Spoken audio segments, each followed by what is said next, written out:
So 2026లో ఎక్కువ jobs వస్తాయండి. ఇప్పుడు మనం ఆల్రెడీ లాస్ట్ 3 years నుంచి రెసిషన్ అని చెప్పి జాబ్ మార్కెట్ అంత లేదు అని చూస్తున్నాం. ఇప్పుడు జాబ్ మార్కెట్ బాగా ఓపెన్ అవుతుంది.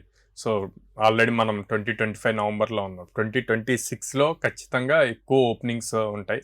సో ఒక రిపోర్ట్ ప్రకారం almost 10 lakh jobs openings 10 lakhs. Wow, great news. So ఇది మనం ఫస్ట్ నుంచే ఎలా గ్రాప్ చేయాలి అన్నది ఇంపార్టెంట్.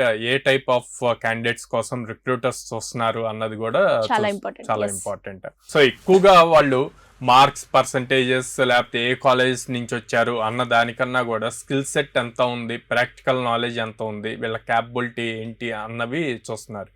మాకున్న ప్రాబ్లమ్ స్టేట్మెంట్కి వీళ్ళు ఎలా సాల్వ్ చేయగలుగుతారు అని చూస్తున్నారు. అందుకే టాప్ మోస్ట్ కంపెనీస్ అనే కాదు, మిడ్ లెవెల్ కంపెనీస్ కూడా ఇంటర్వ్యూ కన్నా కూడా హ్యాక్థాన్స్ కండక్ట్ చేసి హైర్ చేస్తున్నాయి. సో హ్యాక్థాన్లో ఏముంటుంది, ఇంటర్వ్యూ ఏముండదు, మీకు ప్రాబ్లమ్ స్టేట్మెంట్ ఇస్తారు, టైం ఇస్తారు, లైక్ 6 hours అని, 12 hours, 24 hours అని చెప్పి ఆ విత్ ఇన్ ద టైం లోపు మీరు వాళ్ళు ఇచ్చిన ప్రాబ్లమ్ స్టేట్మెంట్కి ఒక సొల్యూషన్ బిల్డ్ చేసి ఇవ్వగలగాలి. సో అలా ఇచ్చిన వాళ్ళని డైరెక్ట్ హైరింగ్ చేస్తారు విత్ హ్యూజ్ ప్యాకేజెస్ అన్నమాట.